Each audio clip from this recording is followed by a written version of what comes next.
Dr Nandipha Magudumana's first salvo was a caution to the bench in the Supreme Court of Appeal of the influence of public opinion. Senior Counsel Anton Katz told the court that there was an elephant in the room, and that was Magudumana's wrongdoing and the widespread opinion that she should be punished. He asserted that the bench had the responsibility to balance public opinion. Katz was at pains to show the court that the South African police arrested Magudumana in Tanzania as the bench fiercely interrogated his assertion that she was unlawfully detained in Tanzania. The bench of 5 judges say they do not see proof that Magudumana was arrested by the SAPS in Tanzania. Magudumana is appealing the decision by the Free State High Court to dismiss her application to nullify her arrest in Tanzania on the basis that she consented to be brought back. She says her deportation was a disguised extradition. Well, for more on this story, we cross to SABC News reporter Kamogelo Sekwe. Thank you very much for joining us, Kamogelo. So tell us what happened. So, Nompo, we've just finished in the Supreme Court of Appeal here in Bloemfontein, where we saw the full bench of judges just painstakingly unpacking the submissions that were brought by Dr. Nandipha Magudumana's legal representative to the court. Of course, they saying that she really did not consent to what would have been an illegal process. But I do have here with me legal analyst Thabo Molete, who I want to bring into the conversation. We saw Senior Counsel Katz just talking about, firstly, when he started here, that there is a public opinion and just cautioning the judges not to be influenced by that. What did you make of that first step?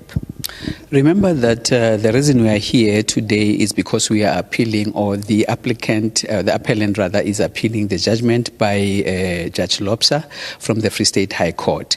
Now, it seems as if, or an indication is that Judge Lobsa was of the view that the arrest was unlawful. Secondly, the deportation was also unlawful. But he failed to acquit or to release Nandipha Magudumana from custody. Reason being, you cannot say that the arrest was unlawful, as well as the arrest was unlawful, as well as the fact that the deportation was unlawful, but at the same time keep the person in custody. So he had in mind the fact that probably the presiding officer then, which is Judge Lobsa, was afraid that, can I release this person? What will the public say? And remember, the judges, they are there, or the justices, they are there to dispense justice. And as and when you dispense justice, you must do that without fear or favor. So it seems as if Judge Lobsa, and I'm speaking under correction, it seems as if Judge Lobsa was fearing something. So this court needed to be reminded that as and when you listen to this case, please be objective, and your judgment should be without fear or favor. We saw the justices really going, deep into the issue of who really arrested Dr. Nandipha Magudumana when she was in Tanzania. Was it the Tanzanian police, or was it the South African police?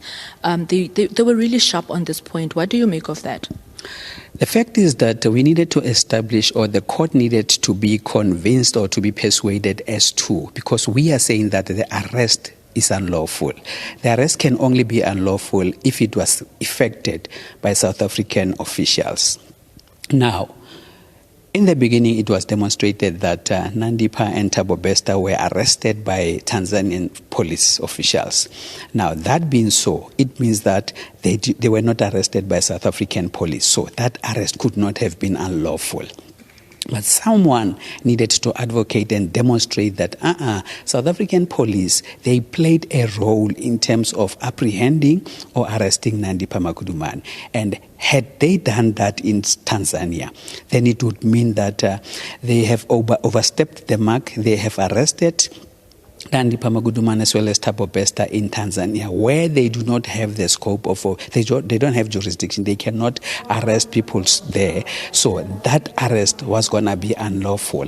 So hence, it needed to be clear as to who effected the arrest.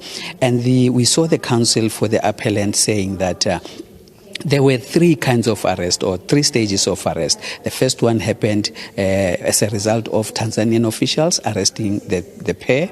The second one happened when there was a handover of Nandipha Magudumana to the High Commissioner of South Africa in Tanzania.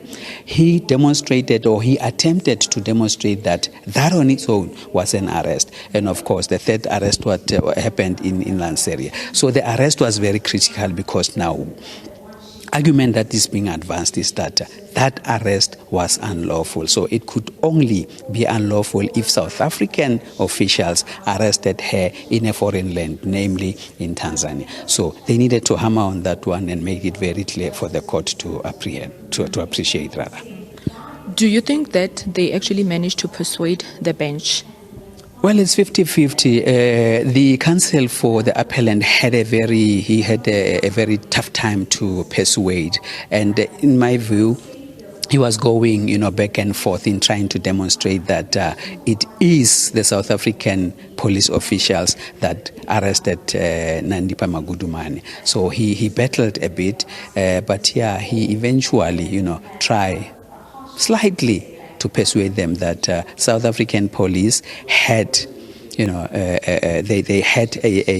they've participated in terms of arresting Nandipha.